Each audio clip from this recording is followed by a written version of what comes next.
Absolutely. There were many times I could have placed a bet. I bet they'll go for that one. And often it totally reflected my own fascination with this quirky, strange fact I had discovered. So an example of that is 1605 to 1610.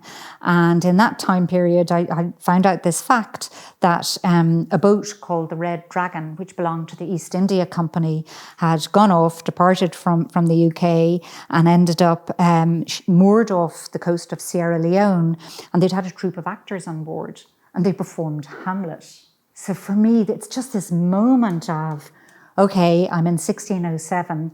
Hamlet is the guy of the day, and you know, he's the playwright. Shakespeare is the playwright. So why wouldn't you bring a troupe of actors on a ship and perform it?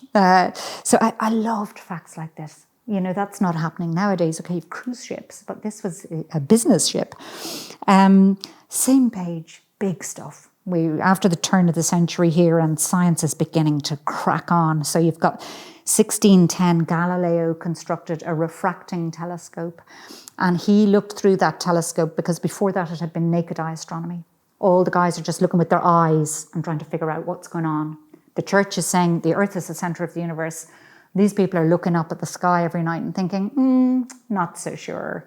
And Galileo, with the telescope, because it was ×9 that he was able to magnify, he looks at the moons of Jupiter, and he can see that those moons are going around Jupiter. So they're not going around Earth. Seminal moment in science. And that whole geocentric system, that the Earth is the center of the universe, being challenged by Galileo. And of course, he ended up under house arrest because of publishing work about this, as many others did.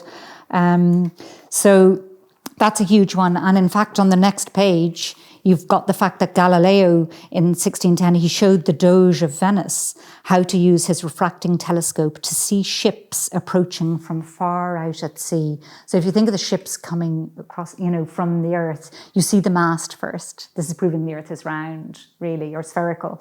And this was, again, to help security. You can tell what's coming from far away with this instrument. So science is beginning to make things bigger. You know, you can see things further away. You can blow them up. Also, the microscopic is just there. The lenses are beginning to be developed. It's fascinating. And then a lens, you know, that you can use it in a microscopic way, or you can use it in a telescopic way. And there's some other fabulous designs totally around that theme. Other, just incidental, but so much fun, 1607, the flight of the Earls. Hugh O'Neill and Rory O'Donnell fled Ireland and they were heading for Spain. I believe they actually ended up in France. But the funny thing is, 1607, same year, the Bank of Genoa fails after the announcement of national bankruptcy in Spain. So I remember my husband laughing when he heard that fact, saying, they're heading for Spain and bankruptcy over there. But you've also got the Guy Fawkes plot to blow up the English Houses of Parliament. It was discovered, he was discovered guarding 36 barrels of gunpowder in a cellar below the Parliament building. The world's first newspaper, a German newspaper, was published. Rubens, the famous artist, he painted The Massacre of the Innocents, and the work was sold then in Sotheby's in London in 2002 for £49.5 million sterling. So funny to think of him painting it back then. Little did he know, you know, what was going to happen 400 years later.